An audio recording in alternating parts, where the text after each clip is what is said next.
Welcome to the Retirement Lifestyle Show. I'm your co-host, Roshan Loungani, here as always with Adrian Nicholson. Adrian, how are you doing today? Doing great, Roshan. Happy to be here. Looking forward to our podcast today. As am I. We have one of those topics that I question a little bit researching, but I always find valuable information on. I think I've told you in the past. Um, don't let me question it again, so I just barreled forward this time.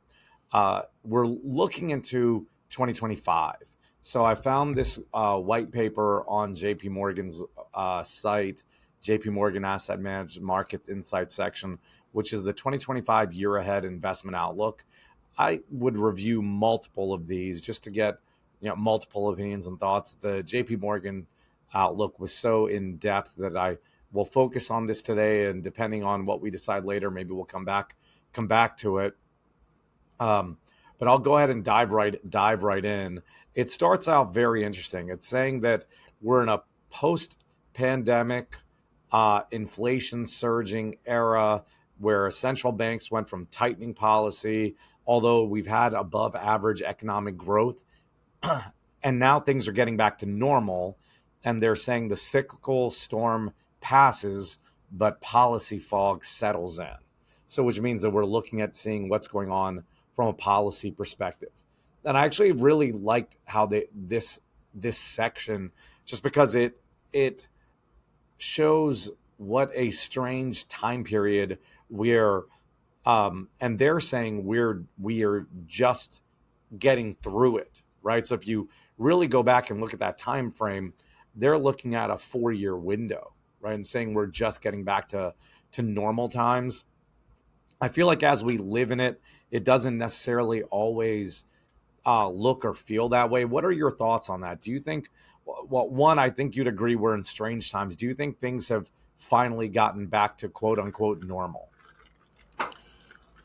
I would say I think things have gotten back to normal. I was surprised how that article summed up that we're in the post-pandemic phase because for me it feels like that was pretty much over last year, 2023, since this year's 2024. But I think it's a good way to start off the article, just how much of an impact really the pandemic did have on our future, how much of an impact inflation has had, the idea of what policy is going to look like and how that, when that settles in, what is that going to look like? So they hit on some very key points that I think is great that we should talk about today because this is what investors need to be aware of the most going into this year. And I think that's really how all like market outlooks really go. It's like, here are the most common things that you should expect and be aware of for next year. And you just got to be prepared for that as much as you can, because the one thing you can't be prepared for is the unknowns. And sometimes the unknowns impact the markets a lot more than what people are expecting going into it. Yeah. I agree with what you said at the end. What's interesting is how you started off saying you thought we were past it already. Uh, my perspective was actually the opposite. I was questioning whether their argument is that we're at the end of it now. And when I look at it, I wonder, well, are we really, right? Just because the Fed rate hike cycle was driven by inflation that was, pandemic driven, and they're not done cutting. We still have a lot of people working from home right now, and there's some arguing that they're going back into the office, some that there aren't. I'm sure some jobs will permanently stay remote, but I think we are under whatever our normal is for people in the office as well. And so I question whether we are done with it, or if we've got another year or two to go to say we're normal. Um, Next point that they have is the economy's been strong through all of this, and now it looks like it's getting back to a normal place, right? And that's where I guess that's the part where, as you said, there are definitely things that are unknown out there. But if you take that out, are things quote unquote more normal now? I almost think you could argue that they weren't normal before, particularly pointing out to the low interest rate environment that we have. So maybe you'd have to extend that to all the way back to the great financial crisis, great recession, whichever term you like, and say that we're now getting back to normal from there versus just pandemic. Yeah, and I think a lot of you just look at it by a different sector or different industry. Some came back to normal a lot quicker than others, but as we know, it's really hard for everything to get back to how it used to be. Some have changed, like you said, for the remote positions. I got to believe that depending on whatever sector industry you're talking about, a lot of these workers have probably been back in the office since probably 2022 where there are some more slower industries. Let's just say tech. Let's just pick on that one, where that one seems to be really stick. Being remote is a lot more sticky in that industry compared to other, if you want to compare it to other sectors or industry. So it's just going to be interesting just to see how these trends continue or how they don't in the future. And that's something that investors need to be mindful, especially if it comes to their investments as well.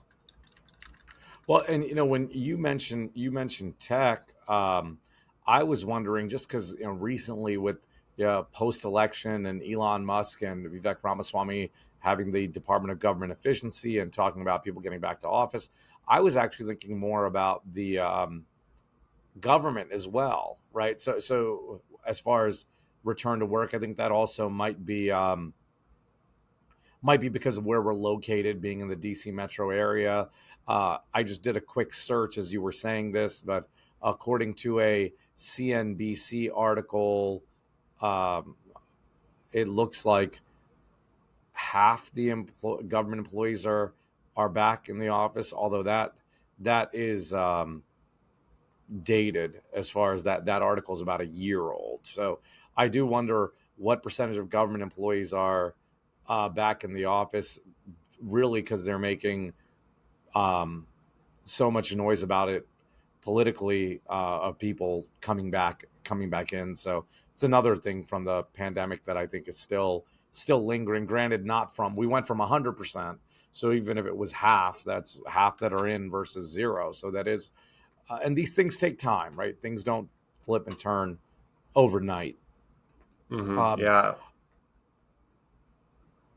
just continuing on, uh, next area they talk about are under Trump, the expectation is tax cuts, higher tariffs, reduced immigration, and deregulation, which they're saying could lead to higher inflation, reduced demand, higher interest rates, and a stronger dollar. So, these moves where they may sound good, like tax cuts always sound great. They may not be the best thing. And continuing on with that is the Fed and their rate policy, right? The Fed has said that if they need to slow rate cuts, they will, and and so they're watching data very very closely. Yeah, that's good. Definitely going to be interesting to see whether all those things that you mentioned, how that impacts inflation. And as we know, that's one of the biggest things that the Fed looks at, depending on what they're going to do with rates. And they're very data dependent. And it's just something that I think we have to just monitor and see because back in 2018, Trump was very vocal when it came to Powell saying he needs to do this, he needs to do that. And as we know, the Fed is very dependent on just data. They're a separate entity from the government, so they'll do whatever they need to do. But as we know, just with everything that's going on right now, it's just nothing's really guaranteed. So just monitoring the data, just seeing what happens as far as the economic trends for next year is going to be very crucial when it comes to your investment decision making, the type of risk that you want to have in your portfolio. That's something that you just have to be aware of. If all these changes do take place and inflation picks up again, that's something that you'd have to go back and do your research just to see how you want to adjust to that.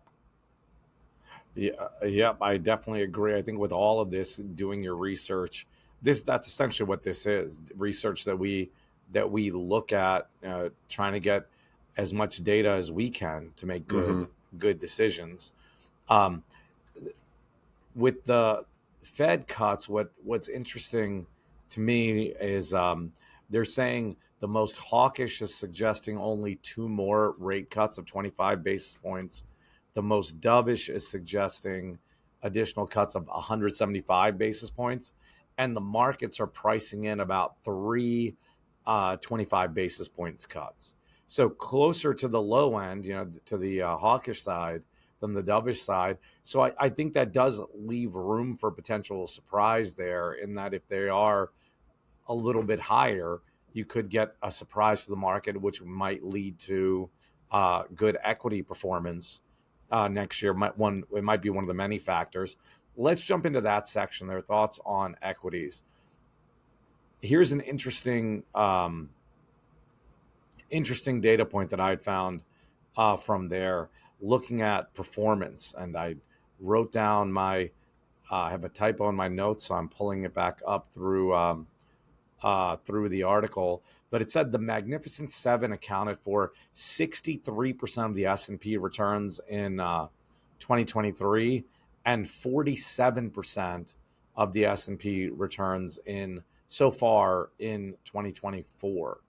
And they're expecting a little bit less in 2025. So I look at that one and I just find it so an interesting piece of information, because I feel like we know the Magnificent Seven has been driving things, and we knew it was big in 2023, still big in 2024, but I didn't realize the decline was as much as it was, going from accounting for 63% of returns to 47% this Yeah, I year. mean, still a really big number. And if you want to just take it back to the beginning of the year, since our focus right now is on equities, I think one of the things that people were still having conversation about and talking about and worried about was the fear of recession.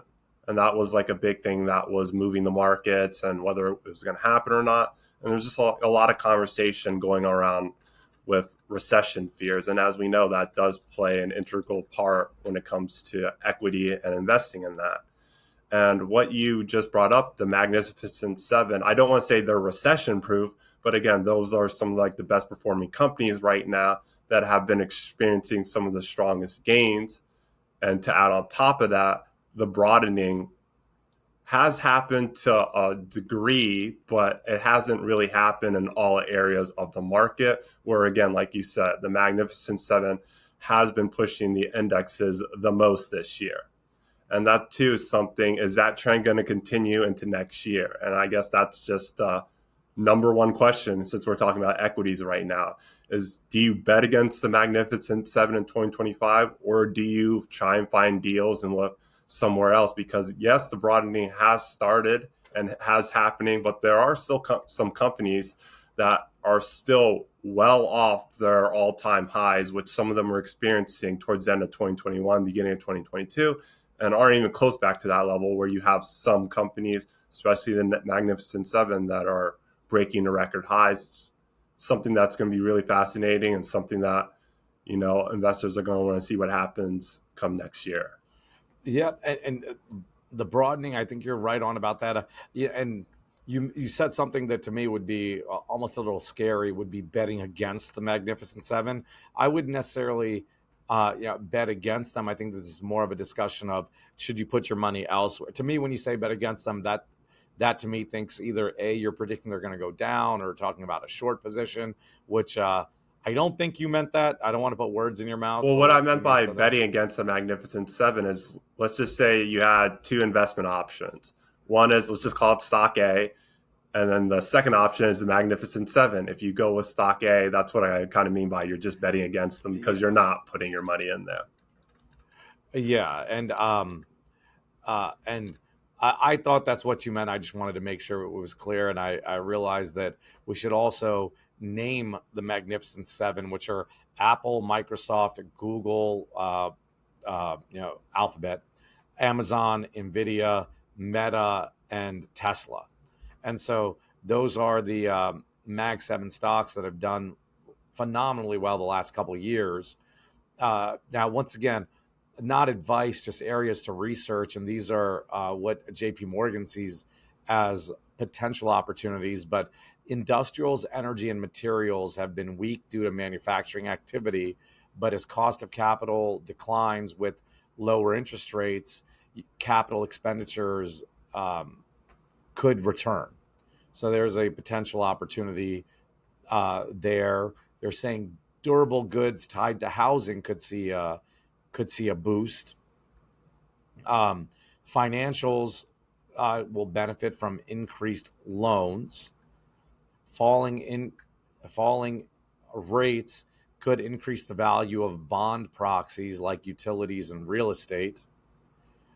Consumer sectors, uh, they're saying could inch along, but the price sensitivity will keep the non-discretionary companies or value-oriented companies better supported, or with better opportunities.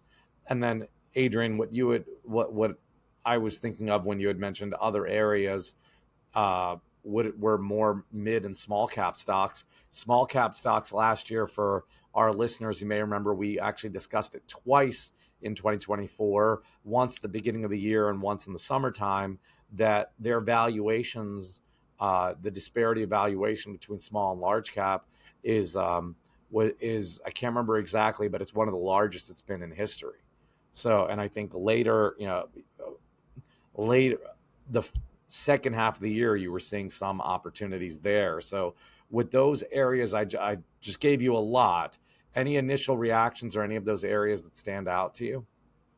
Well, the overarching thing that will definitely impact these areas is what the article talked about in the beginning. If you just want to read off that part again, is just policy, Yeah. and whether a lot of the promises that were made, whether a lot of like the rules or regulations that are going to happen or not going to happen, are going to have very big impacts, especially if you just think about the energy sector or industrial or defense or finance too, where banking, and are they going to be able to make a lot more deals now? Is mergers and acquisitions going to pick up more because there's going to be less regulation holding them back? That's the example for finance. For energy, like I said, just is there going to be more drilling? What's going to be the impact on oil? All that stuff, again, is going to be driven by policy. And also, another thing I'll touch on before I let you take over again is durable goods, the consumer. All that's going to be really driven by the labor market, inflation.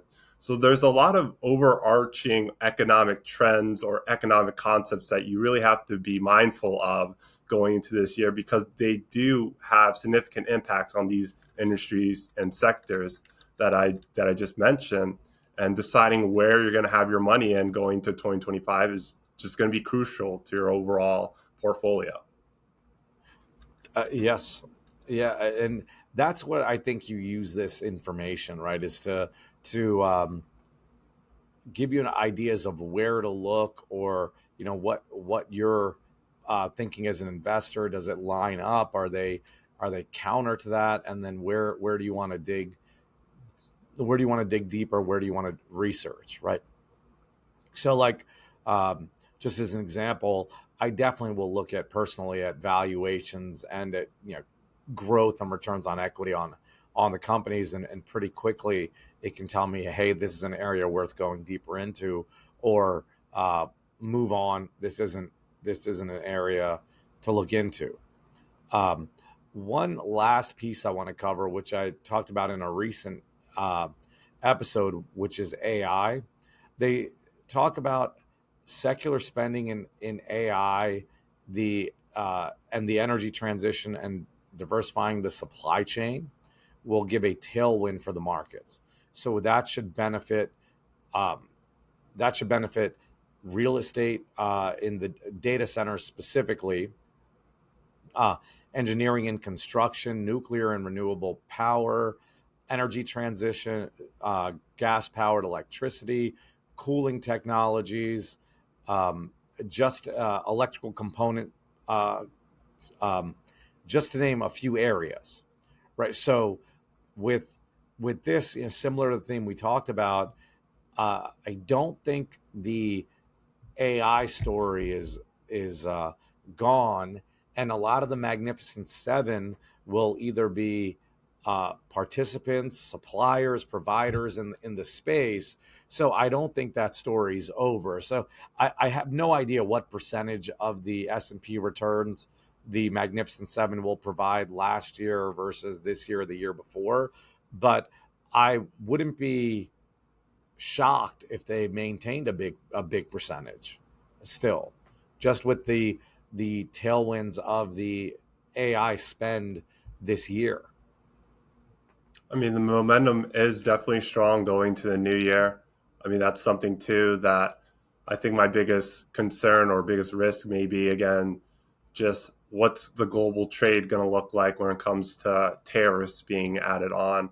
I'm not sure if they talked about this in your article or you're going to mention it later, but again, one of my biggest concerns going into next year would just be geopolitical risk. I mean, I think that's always something too that you have to consider going to the new year as well, because again, some of the areas, some of the topics, or most of the things that we talked about today are really just related to the United States as well. But if you're an investor listening to this and a lot of your investments or a lot of your portfolios is overseas, that's also something that you have to think about as well, or if you're interested in that space too, because that's also something that can greatly impact markets and cause a lot of volatility going to New Year's. And that's a lot harder to predict than some other things that we talked about as well, in my opinion. It definitely is, and for that reason, um, unless there's information out there of something pending that's going to happen, I almost keep it out. It reminds me of I think it was a couple years ago. It may have actually even been early in 2024 where Buffett had sold Taiwan Semiconductor because of political concerns and risk. So I can see investors doing that. Or just another example, I know China's an interesting one because I've heard many investors say, the risk with political risk there and the government risks are too high, and that's part of the reason valuations are so low, and they'll use that to avoid it. Where I've heard others say it's the greatest time to invest in there because it's overdone, the political risk. So I think that goes down to the investor and how they feel most comfortable investing and what risks they're comfortable with. Just using that China example, are they comfortable with the political risk or not there? Yeah, and just what alternatives do you have out there that can help you diversify from that risk as well as something that is vital for the investors going into the new year, just to just reevaluate your situation and say, hey, this is what I'm going to look like going into this year. Am I comfortable taking on these risks given everything that I've learned from this podcast today? If so, great. If not, then you can always have a conversation with us and we can help point you in the right direction. Yeah. The last thing that it was actually mentioned earlier in the article, but while I was looking into topics for today, this was one thing I really thought about, and I just didn't see it filling up a whole episode. But this may be the most important point, which is rebalance your portfolio to your targets. Once again, this is not advice. This is just ideas.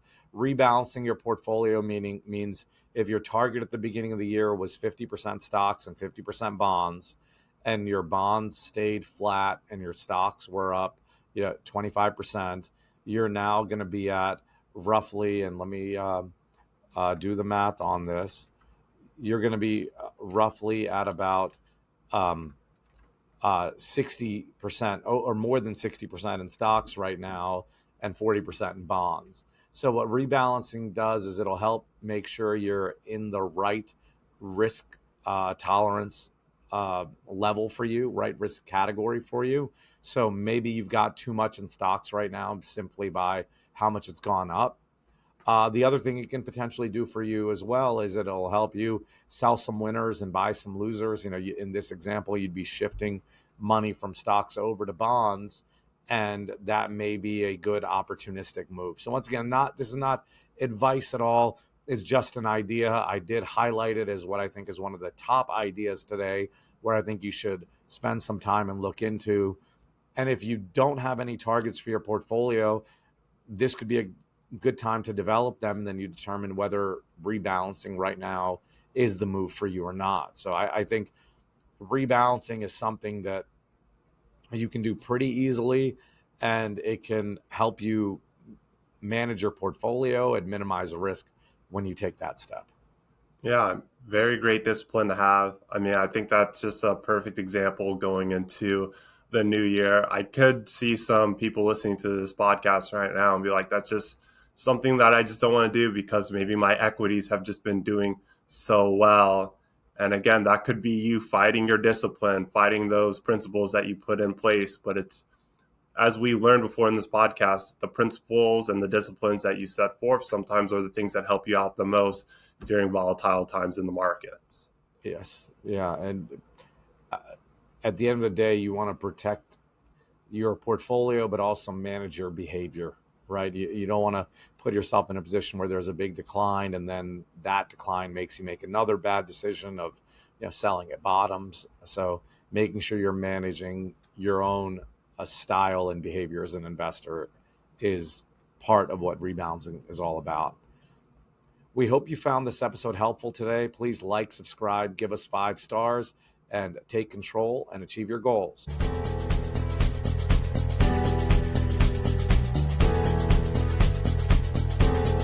Schedule a conversation with Roshan, Adrian, or Eric today at retirementlifestyleshow.com. Roshan and Eric are certified financial planner practitioners. They, along with Adrian, are investment advisor representatives and serve clients across the U.S. with financial planning and investment advice through Arete Wealth. If you found this show helpful, gained knowledge, or enjoyed the time you spent with us, tell your friends and leave us a 5-star review.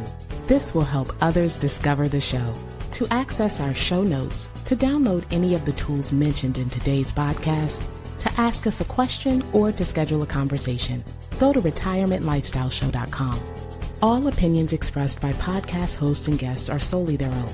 While based on information they believe is reliable, neither Arete Wealth nor its affiliates warrants its completeness or accuracy, nor do their opinions reflect the opinion of Arete Wealth.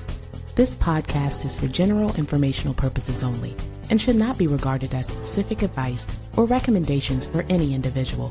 Before making any decisions, consult a professional.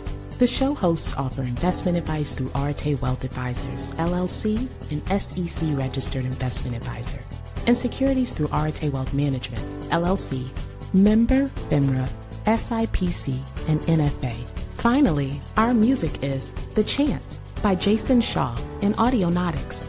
It's part of the YouTube audio library, and it's licensed under a Creative Commons license. I am Ray Voices. Thank you for listening.